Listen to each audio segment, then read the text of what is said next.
This is the Power of OZmosis Podcast, powered by the vidwheel Creator Network.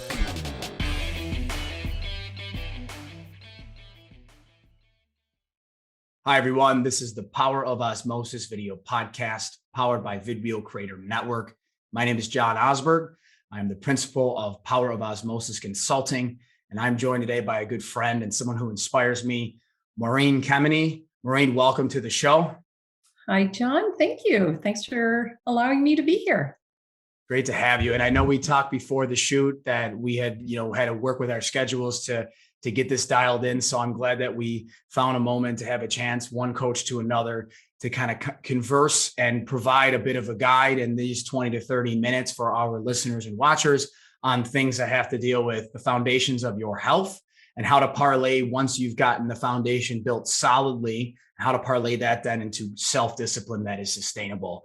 And there's no one better than Maureen here to speak about that, who's a life and health coach here in the Western New York market and has clients abroad. And so, Maureen, I will let this place be for you to maybe introduce yourself and your path, maybe outlining your path to now, and then what now looks like for you. Well, thank you, John, for that introduction. Yeah, my name is Maureen Kemeny. I'm owner of a coaching company called Life Switch, Health and Life Coaching. And the path that took me here, I actually worked as a school psychologist for probably 25 years. And I worked with a school board in Canada. We were the first school board to actually get rid of the entire psychology department. And I just took that as my opportunity to do exactly what I love to do, which has always been psychology, understanding the mind, health, wellness, and fitness. So I combined all that in with this coaching business. So I get to do what I love. Every area of life that I love, I get to focus on every day. Excellent. Yeah. And so with that said, I actually didn't even realize that you had that psychology background. So that's really cool that I'm learning that. I spent, the first 20 plus years of my life living with my father, who's a psychologist. Oh, yeah. So small world there, but yeah. And so, how did you find yourself though in the psychology which then transitioned into that life and health coaching? Were there any things that happened in the earlier parts of your life or in any part of your life that maybe kind of sparked your desire to help others achieve their goals and so that they could be the healthiest version of themselves? So as you're saying that, what comes to mind is my brother. I only had one sibling, and he broke his neck when he was 23 and was paralyzed for the rest of his life. And from that moment on, it's so solidified with me the importance of health and the beauty of our body, like the incredible luck we have to be able to get out of bed every day and breathe and move. And from that moment on, like what happened to him just made me really understand how important it is for me to look after my body, anybody to look after their body, and also be really grateful for the temple that we have and that it is our responsibility to look after it. And because it's the vehicle we use to live out our life and live out our purpose. So it's so powerful. And I remember briefly learning about this some months ago now about what happened with your brother, and then how that was that moment that galvanized, where you would go for the remainder of your life. So that again, you can inspire folks to, first have that. I think it's like a 3-part thing. It's the awareness that, hey, listen, like we are very lucky. I think about that often when I'm running and I may see someone in a wheelchair, or I might pass by a hospital and some of the patients are outside, or even going for a walk or any form of movement, to think about how those folks are probably just like, man, what I would give to do that. And that perspective. And even though there's times where I feel like I may not be as fit as I'd like to be, and that's kind of where I'm at actually candidly right now, I still default back to that. So That's beautiful that you've taken that moment. I think that trauma and you've turned it into what I would consider a series of triumphs. So I think, you've done triathlon, right? You've done a bit of triathlon, Maureen, and some Oh, of I that. did a lot. Yeah. There were several years where I did a lot of triathlons. And actually the reason I got into triathlons, I've always loved running. And like, as far back as I can remember, I truly have a joy in running. But I was running too much, doing marathons, and I could see how this was really wearing my body down. So I thought, oh my gosh, what can I do so I'm not running all the time? And then I got into triathlon, and then, from the sprint to the Olympic to the half Ironman. And I stopped at that distance. I loved that distance. And I loved it so much. I was doing too much. And then I got myself into a state where I was immune compromised.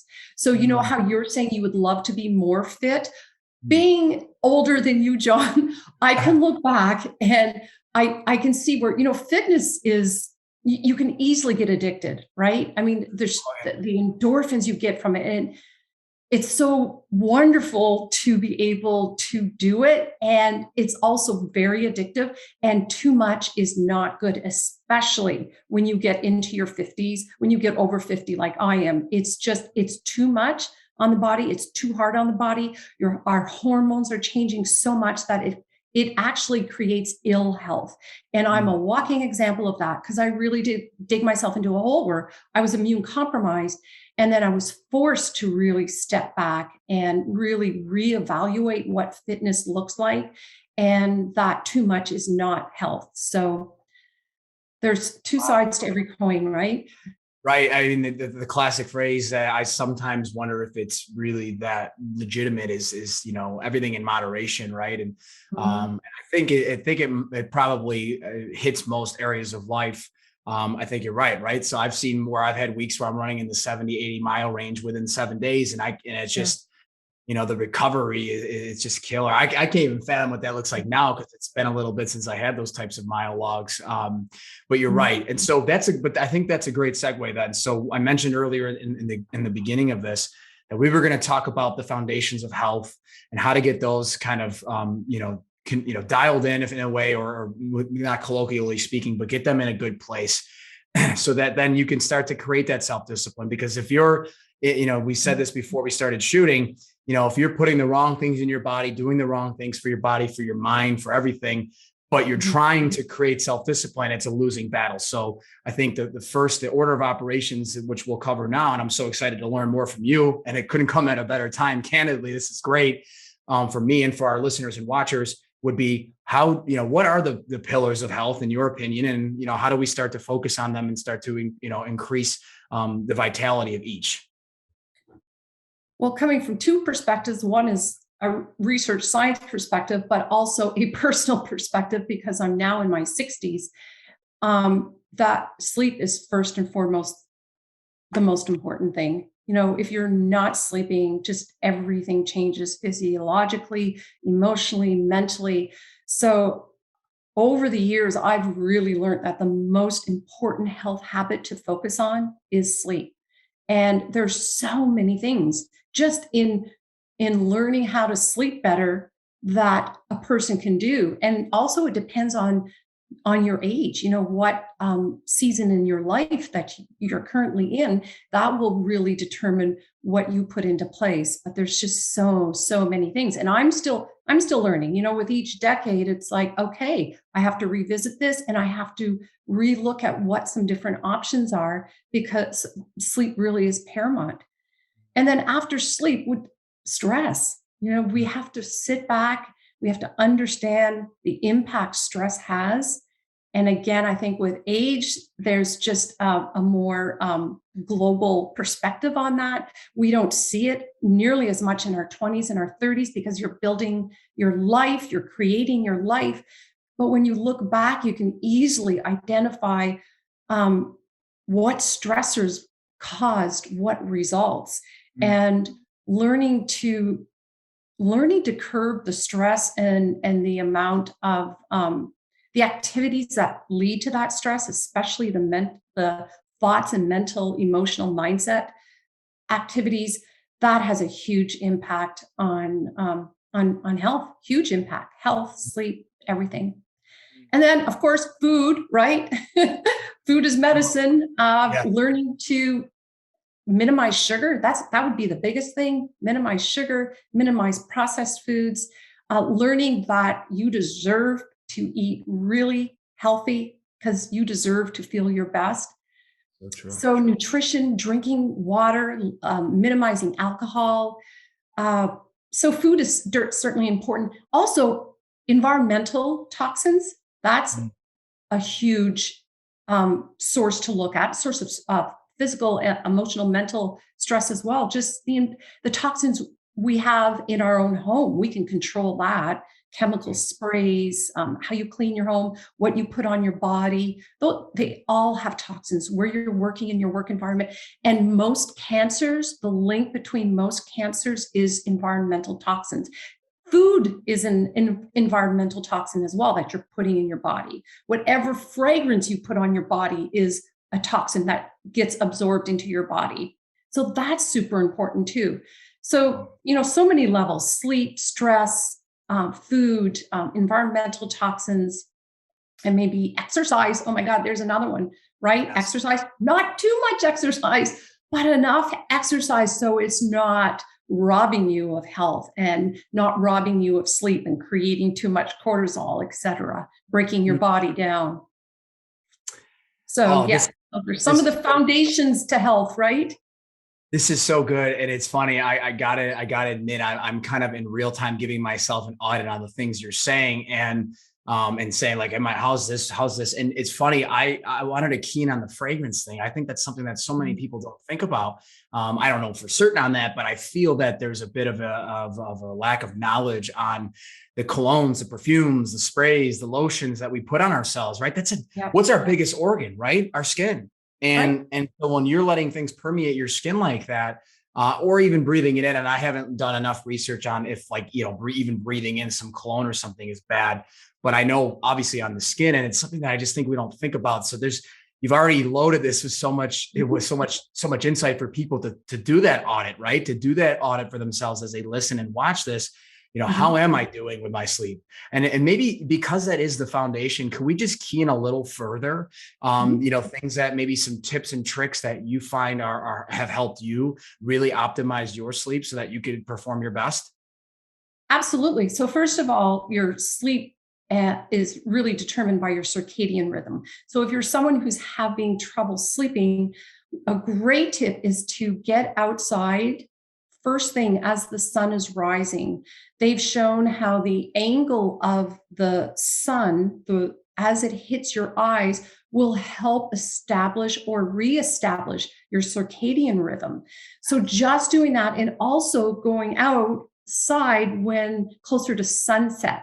So it is the angle of the sun. And actually, so melatonin is the precursor, is stimulated by the sun hitting your eyes. So that's why the sunlight is so important. So that one basic thing can make a huge difference in your sleep.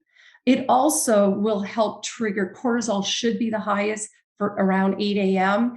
And a lot of people have sleep disturbances. That cortisol rhythm is off. And so again, this helps reestablish a proper circadian rhythm, reestablish a proper cortisol rhythm. So that is super important.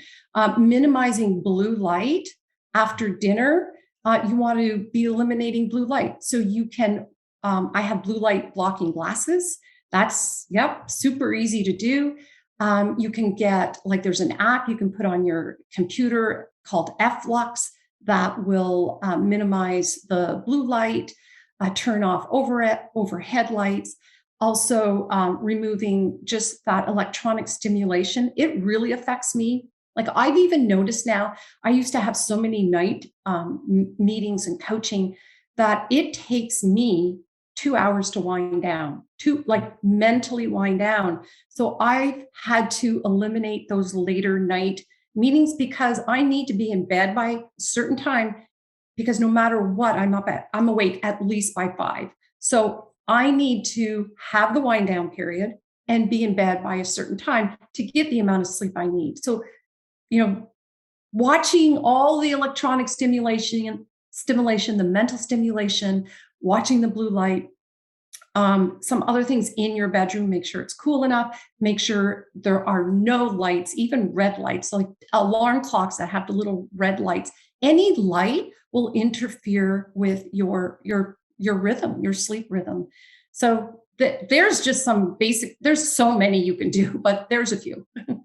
No, and again, just super insightful things that I think our watchers and listeners can implement immediately and start to see those results. I love that. So, transitioning now, we've covered the pillars. Obviously, there's a lot there in terms of, just even uncovering some of the insights and how to be better with your sleep. There's many of them and there's many more. And I'm sure it's the same for all the other areas. So let's assume then that the folks that are listening, watching, or just generally for this conversation, that you have a pretty good baseline of holistic health, right? So now it's like, okay, I want to start to work out more. I want to put on lean mass. But something we talked about off air, Maureen, was, just the motivation, the spark, the drive, the plan, the action that goes, that's pretty important of committing to doing certain things to get yourself to where you want to be. Can we talk more about, the self-discipline and the other kind of concepts that live around what self-discipline is so that folks can achieve their goals? Yeah, sure. I get this a lot in coaching. A lot of people come to me and say, I'm just not motivated. I'm not, I can do it for a while and then I fall off, like I can only sustain my weight loss for so long and then I regain it, or I do exercise for so long and it's gone. And we see this every January, right? So many people say this is the year and 3 weeks in, it's gone, right? And it's because people, for the most part, their big why, their reasons are external and they haven't done the work from within that can sustain it. So what I mean by that is the big why. I mentioned my brother as a big why as to why I maintain movement, but I have some other really, really big whys. So you need a big why. And here's an exercise you can do to help you figure this out. So, and I love this exercise. Think about you're at the end of your life. I know this sounds morbid, but let's just say you are on your deathbed, or maybe not so morbid. I love my rocking chair test. You're 100 years old, you're in your rocking chair, and you're looking back at your life. What are the 5 things that happen that make you realize that you lived a full life, you lived a meaningful life, you lived your purpose on life? You didn't waste your life. Like, everybody's here for a reason, right? Even if you don't think you're here for a reason, you're here for a reason. It's our job to uncover that reason. So think of those 5 things. It may be a difficult exercise for you to do, but over time, you'll really be able to conceptualize that. You'll figure it out. And then what you do is, and by the way, nobody ever says, I've never heard anyone say, I wish I had 100 houses. I wish I had X amount of cars in the driveway. It's not that. When you read the stories of people who really are on their deathbed, you don't hear those things. It's, I wish I would have forgiven my brother. I wish I had a better relationship with my children. Really think about what will make you feel content and happy with your life. Then, part 2, write down everything you did that day. Everything. Look at your calendar. Think about what you did. Write it all down. Now compare the 2. What everybody sees, most people, is that one would be, one life goal is, I do want to live to be healthy enough and not be reliant on people. I don't want to have an oxygen tank. I want to be self-sufficient. That, which means looking after my health. Well, you look at your day and you see, oh, I didn't make any time to exercise. I didn't make any time to plan my food. I don't even have food in the fridge. That means I'm going to have to make another trip to the fast food place. Right. So look at what you actually did and compare it to the list of the 5 things you most want to accomplish in life. And you've got to take those 5 things and start incorporating them in your life. That will help with some motivation when you really identify why you're here on this planet. That's one exercise. I got a ton of them, but that's one good exercise to start with. That's so powerful. And and the thing about what we do, Maureen, is, everyone could be a customer. And that's why I love what you've done, though. You've hyper focused, you know, the clients you want to work with, the demographics you want to work with, and you're hell bent on delivering value to them. And to see that those unlock moments, I mean, there's nothing more gratifying, right? I know my purpose. It's obviously very clear, yours. So our goals are not only to help, our clients and I know, just for our listeners and watchers, I know you're predominantly working with women and I really work with men. And so that's why it's a nice, now I work with businesses and stuff too, because I have a slightly different version of a business than you do. Although I will say candidly, my goal over time would be to really be mainly focusing and working with people. But the point I'm trying to get at is, every conversation that you have, that I have, at least that I see, you can just tell, like, this person here does not fully know why.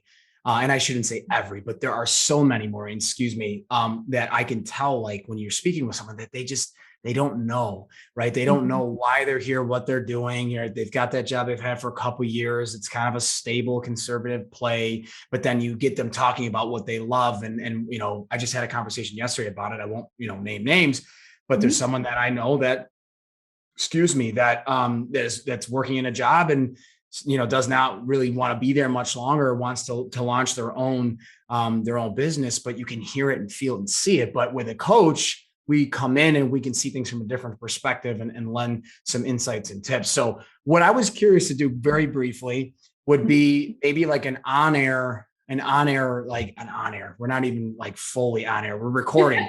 So in recorded format, I'd be curious if, in front of the listeners and watchers, to shed a little vulnerability on my side of the table and kind of why I've had some issues, just very briefly with and I'm not aware. So this is as organic as it gets. Yeah. And I kind of hinted at it before.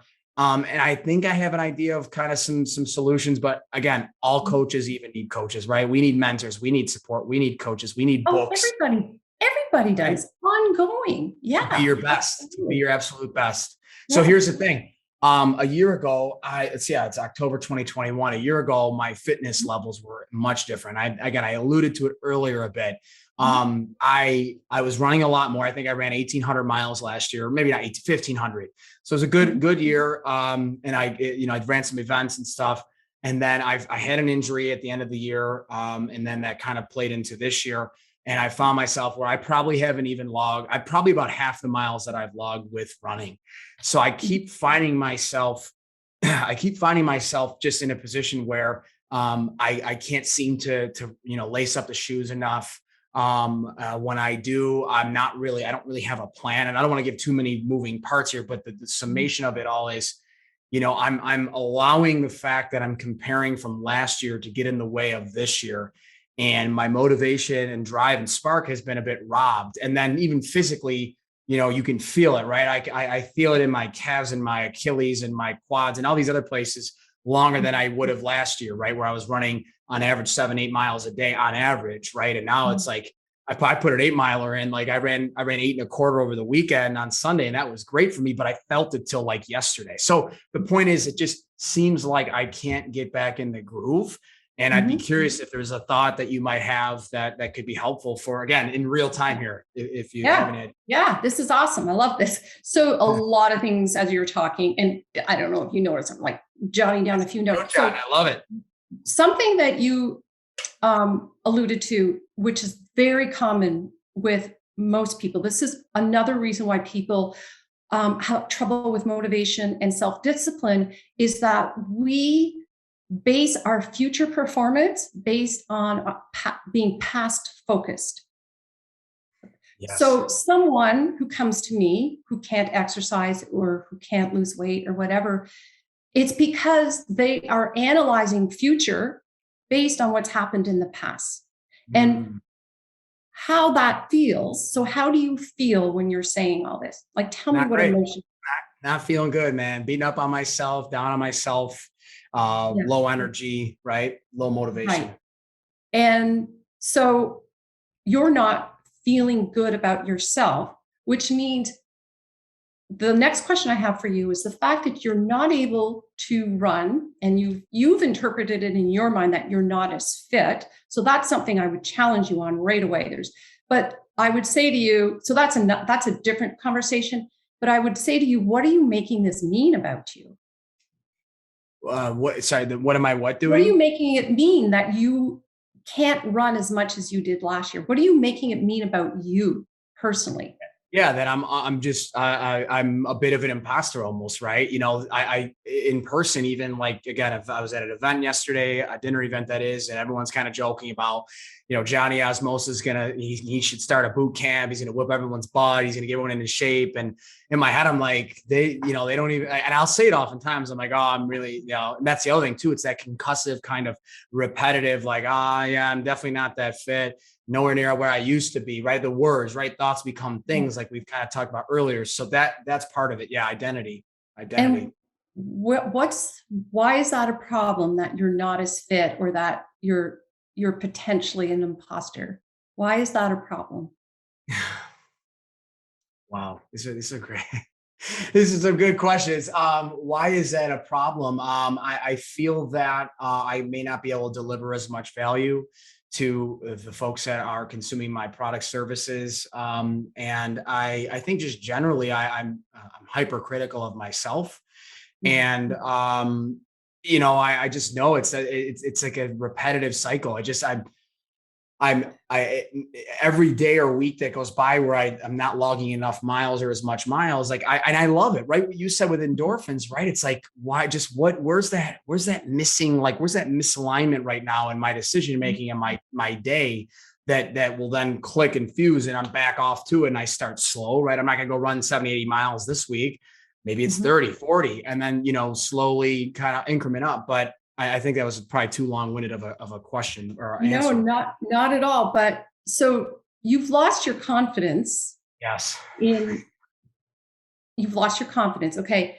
And when you've lost your confidence, when you wake up in the morning, like, how does that play out in your life? What actions result from John who has less confidence? Yeah, procrastination, excuse making. Yeah, again, just inaction too, right? It's like, man, like, and that's the other thing too, Maureen. That something that I know you probably were. There was some undertones of this in what you were talking about earlier about running. You have to cross train, right? Anyone that knows that, you have to cross train. You have to do the flexibility and mobility work, the recovery work. You have to do the lifting, and that's the other problem. It's like, man, I really want to run. But Right. I also, because again, it's not just a running thing. It's just a general exercise fitness thing that Yeah. has to deal with weightlifting, hit, and running, right? Or any other form of cardio, cycling too, of course. And it's like, there's spurts. I'll Mhm. see some momentum, and then it kind of gets lost again. Okay, So well, so what I want to show to you, so this is what's there. called the unintentional model. So it's the first piece of coaching, is Oh, that you are thinking, I am no longer fit. So that's your reality is you are running half the miles that you did a year ago. And your thought about that is, oh my gosh, I'm not fit anymore and I'm an imposter. And your feeling is you've lost your confidence. So when someone is low on confidence, is it possible to wake up each day being self-motivated? No, because when you've lost confidence, when you're telling yourself, I'm an imposter, your actions, you're fulfilling that prophecy. Your results in your life will fulfill what it is you are thinking. So now the piece of coaching, so that's now you understand your frame of mind. That's your mindset. So that's helping someone understand that how they are creating the results in their life.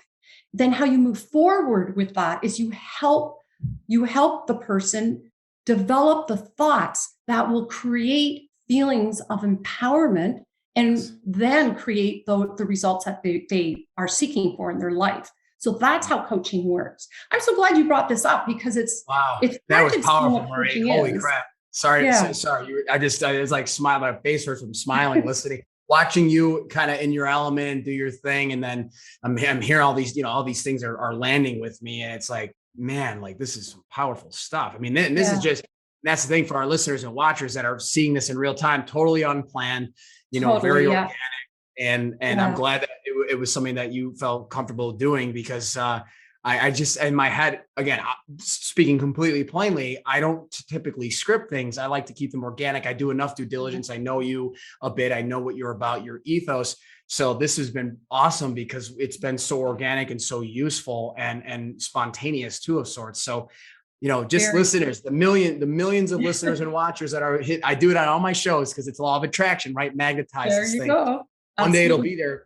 But you just heard, you just see here a little bit of a preview of just the greatness that Maureen is manifested just to help me there. And now I'm an employee. I'm going to rewatch this, listen to this when I get it edited and employ it in my life. Offer some food for thought for you is you hinted that you believe your effectiveness and the value that you are providing to your clients comes from your fitness level.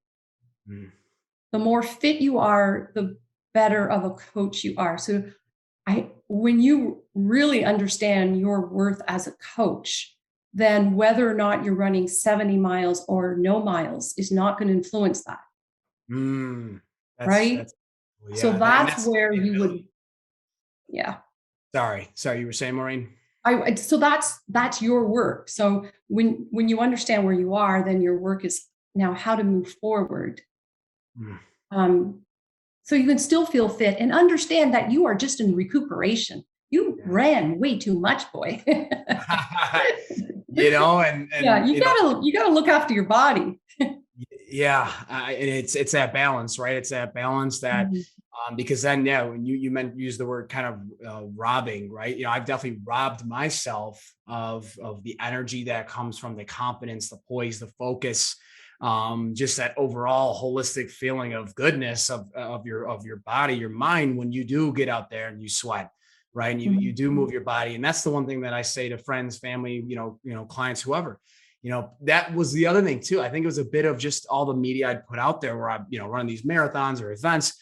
And that's where everyone's like, would you run? I'd be at a networking event, Maureen, and they'd be like, would you run here? Like 30-mile run, like jokingly. And, the point I guess I'm trying to get at is, like the fitness, it's important, but it's the movement of which you're outside. I love that you hit on the cortisol thing, right? I learned that from a gentleman named Dr. Andrew Huberman, Stanford neuroscientist, talked about that cortisol release. People think cortisol, they think stress, stay away, but you need that for alertness. So much in this that I'm already hearing over and over in my head that I'm going to be taking and using in my life. And my hope is that those watching, listening will too. So are there any things that maybe that we didn't cover? Because I know we did an unplanned real life example where I think concepts came out to me, but maybe some final remarks on discipline. Well, yeah. So something else that comes to my mind is a lot of people give up because the goals that they set are way too high. Perhaps even you as an example. But if you look at your health in the long term, and so let's say you have a goal like I'm going to do something 5 days this week, and that something I've got to run 5 days this week, X amount of miles. And when you don't hit that goal, then over time it erodes the person's self-confidence. And instead, if you look at it like, this is something I want to be doing for the rest of my life. So if it is something I'm doing for the rest of my life and I miss 1 day or 2 days, is that really going to make a big difference in the scheme of things? And it doesn't. It really doesn't at all. Actually, and looking after, especially when you're injured.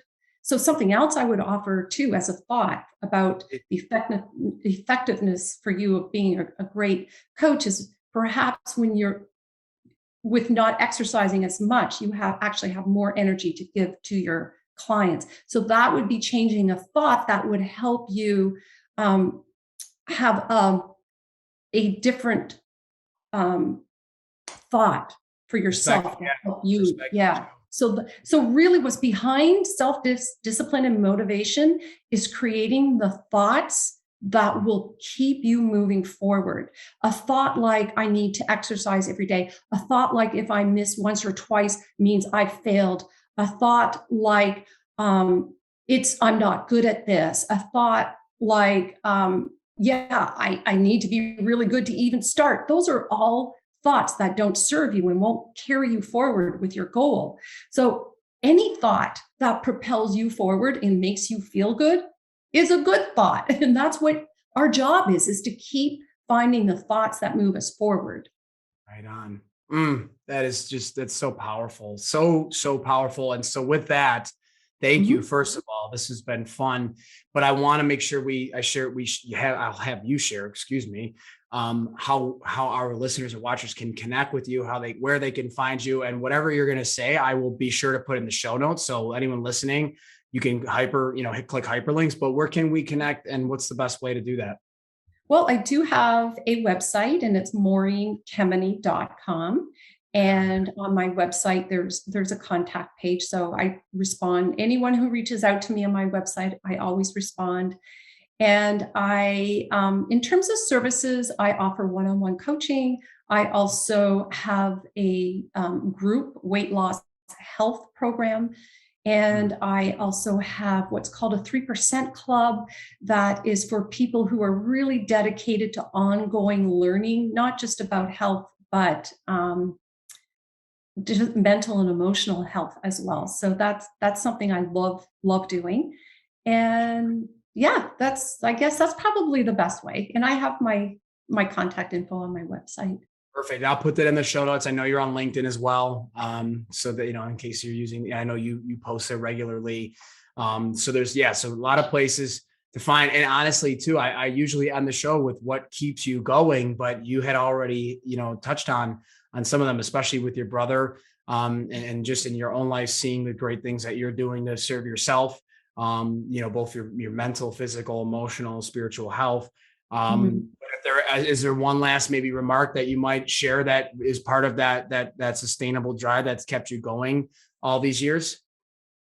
Well, this is really personal, and I never even planned on saying this, but it has been the major impetus in my life. Is you don't know even if you're going to be here tomorrow, so live your best life, do what's best for you, be of service. We had a child who died as an infant, and that really, brought home to me that you don't even know what's going to happen tomorrow. So do what's good for you, show up for you, and live your life. Man, and you can't do it when you're not healthy, when you can't get off the couch, and when you're so depressed you can't get out of bed. It's our job. No one can do it for you. Wow. You can reach out and someone can help, but it's our job, right? Wow. It really is. Yeah. I think it's twofold there, right? It's our personal jobs, ourselves as people for ourselves, but then as coaches too, to be there for these people that do need that spark, that do need that catalyst to get them going in one area or another in their life. So, well, I don't want to make sure I don't want to bypass this. Thank you for sharing the things that you shared today. I know they're personal, and we all have our story. And that's kind of why, that shows and lends itself to why we live the way we do, both, you and I, but in general, why we live the way we do. So thank you for sharing that. Show notes will have all the information we discussed so that people can reach out. And I know several ladies that have used your services, right? I think that's how we got connected too some months ago now. Mutual friends like Lisa Charakos and folks like that who, you talk about a rock star. I'm on the screen with one right now. So Maureen Kemeny, thanks for being on the show. And my thanks to, of course, always to vidwheel for the support and for the work that they do to help support this podcast. So thank you again, Maureen, for being here and for what you shared today. And thank you, John. Love talking with you always. So good. Thank you so much. Okay. All right, everyone. Take care. Thank See you on you. the next show.